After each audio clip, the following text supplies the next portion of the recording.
Alright, this is my second time taping. Last time it took me too long, so I'm going to try to go a little bit faster. It was 19 minutes, and I can only do 15. So, I can't chit-chat too much.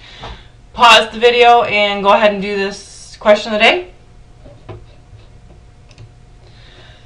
We're going to be talking about, this is lesson 10.3, and we're going to be graphing quadratic equations, and we're going to use factoring to kind of help us.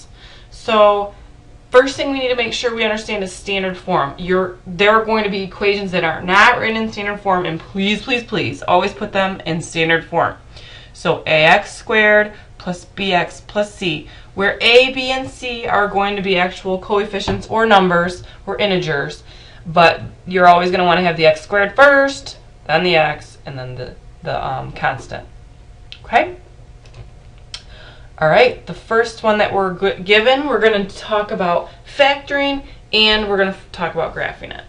So the first thing I like to do is, if it's factorable, there are going to be ones that are not factorable, but most of the ones in this lesson are going to be, we're going to be able to factor. So if you think back to chapter 9, and you say, okay, factor. If I have a binomial, or sorry, not a binomial, a 2-degree polynomial, I can factor it into two binomials.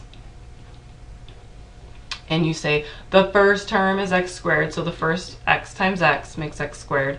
And then the outside plus the inside needs to add to make this, and the last two terms need to multiply to make 5. So 5 and 1 are my only options because 5 is prime. And then I need a negative and a negative. And if we set this equal to 0, then x equals 5 and x equals 1 are my zeros. Those are key points on the parabola. And so when we're graphing, we can use this information. This is actually the x-intercepts. These are where the graph is going to cross that. So we're going to kind of use that information when we're graphing. Two things that we can find when we're graphing are the axis of symmetry, which is x equals negative b over 2a. You have that memorized. Axis of symmetry is negative b over 2a. So if we have this in standard form, add up, and our a value is 1, our b value is negative 6, and our c value is 5. Does everybody agree with that? And then we get the opposite of what our b value is would be 6 over 2 times 1. So x equals 3. Now, that is the axis of symmetry. So we can come down here and we can plot this. Oh, there's some top secret information. Sorry about that. And so what we want to do next is we want to find our vertex. So if we plug in 3 to our equation, which is x squared plus negative 6x plus 5, and we plug in 3 there, we're going to get 3 squared plus 6 times 3 plus 5. We're going to get 9 plus 18 plus 5 equals y. Oof, I did something wrong. This should be a negative 18. And we should get 14 plus negative 18 equals negative 4. So y equals negative 4. So our vertex is 3, negative 4. So we can go ahead and go to 3, negative 4, and that top secret information is back, but we found it. And then the other thing that we found were the zeros, which are the intercepts. So we have 1 and 5. So we're done. I mean, we graph our parabola by finding these special points. We found the axis of symmetry, we found the zeros by factoring it, and then we found the vertex by using the x and finding the y value when that x is 3. Okay? So let's look at this again. This equation, you can see, is not in standard form, so that's our first thing that we need to do, is put it in standard form. There it is. Our a value is 1, our b value is negative 2, and our c value is negative 3. Add up. So the first thing that I may do is factor it. Okay, it does say check it by factoring. So we could go through all that and graph it. That's fine. Maybe we should do it that way because that's kind of what it's asking us to do, is graph it first and then check it by factoring. So let's go ahead and graph it. First thing we're going to do is x equals negative b over 2a, our axis of symmetry. How is that already there? My goodness, I am having quite the night. That is top secret information that we do not know about. Oh, I can't even delete it. Alright, let's try this again. I do not want to videotape this a third time, so you're just going to have to deal with me. So we have negative b, which would be 2, because it's a negative of that, the opposite of that, so it's 2 over 2, which is 1. X equals 1. Oh, there's an axis of symmetry right here. Who would have known? And then we're going to plug in x into the equation, which is 1. So we'd have 1, oh my goodness, 1 squared plus negative 2 times 1 plus negative 3, which will be 1 plus negative 2 plus negative 3, which is going to be 1 plus negative 5, which is negative 4. So we write that as a vertex, 1, negative 4. 1, negative 4, bloop. And we know that this opens upward. And now what you could do is you could guess, oh, should I put in 0? Should I put in negative 1? Should I put in negative 2? Or should I put in 3, 2, and 4? So you kind of know that it's opening up and it's going to hit probably one of those integers. So let's try 3. If we plug in 3 into this, okay, and we could just make an XY table. We plug in 3. 3 gets us 9 minus 6 plus negative 3, and it equals 0. So we get it. Boom, bam, right there, it hits. And if it's 2 away, it's going to be 2 away in this direction. Now, it doesn't always happen that you pick and find it right at the get-go. If you plugged in 2, you would get 2, let's erase that. You would get 4 minus 4 minus 3, which would be negative 3.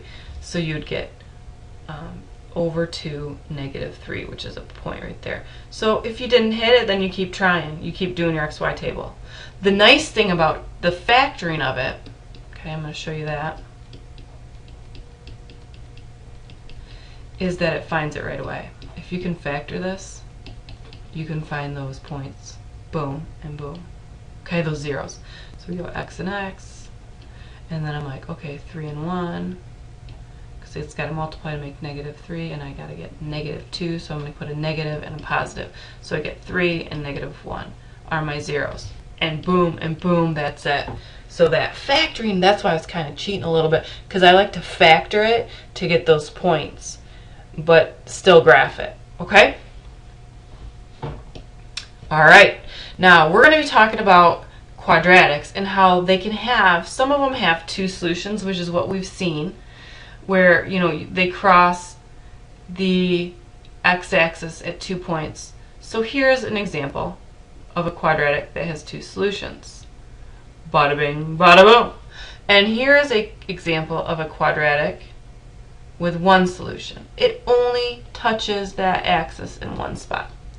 And here is an example of one, oh my, that has no real solutions. There is no x-intercepts. So there's the situation. Now I did all the blue ones were when a was positive, right? A was greater than 0. Now I'm going to do the negative ones, which is a is going to be less than 0. So meaning it's negative, frown face. 2 solutions, it could be just like this. There's the vertex, which is a maximum, and there's the 2 points, and it would just cross, still having 2 solutions. It even has 2 the same solutions, but it looks completely different. Alright, and we could have one with 1 solution with a negative a, that look like that. And we could have something over here that had no real solutions that had a negative a also. Okay, so let's look now at one that might be a little bit different than what we've seen. Oh my goodness. We gotta hide some information here. So what we have here is we have an equation that is not in standard form, so please always notice that. And we have to find the axis of symmetry, so I'm going to go x equals negative b over 2a, so it's going to be x equals negative 2 over 2 times negative 1, which is negative 1. X equals negative 1, so I'm going to pull, oh, it's not negative 1, it's negative 2 over negative 2, so it's going to be positive 1. Whoop. And so we'll pull that over there. And then we'll find the vertex. And so we need to plug that 1 in there. So we're going to have negative 1 squared plus 2 times 1 minus 1 equals 0. And we'll get negative 1 plus 2 minus 1 equals 0. And we're like, yup, that's right. So it actually is 1, 0 is the vertex. And so you can see, boom, it's right there. And it opens downward, doesn't it? So we're not sure how fat or thin it is, but we know it opens downward. So that's where we can't factor it to find it because it's only got 1, 0, but we can make an XY table and find out one more point to make it so it looks good. So let's try 3. We plug in 3. Negative 9 plus 6 minus 1 equals negative 10. Oof. Plus 6, which is negative 4. So when I plug in negative 3, you get negative 4. Oh, positive 3, and you get negative 4. Okay, so there's a point. And then you can go, just, you know that it's going to go right straight across in the same away from that axis of symmetry. So you can graph it like that. Okay? Alright. Here's another type of problem that you're going to run into. It's going to just say, find the zeros of the quadratic. You don't even have to graph it. It's just saying, hey, find the zeros. Find where it crosses the x-axis. So x and x, you just factor it. 7 and 1. And we're going to get a positive here and a negative here equals 0. So we're going to say x has to be negative 7 and 1. Now, if you use this and you had a graph with it, then you would put those on as the x-intercepts. But some of your homework is just going to ask you to do that. All right? I'm running low on time, so we're going to talk about this. This is on page 645. If you have your book and you want to look at it, it's an example in your book where sometimes we can't find our zeros or we can't factor it. So I want to talk about that in class. All right, but I got to go. So bye for now. See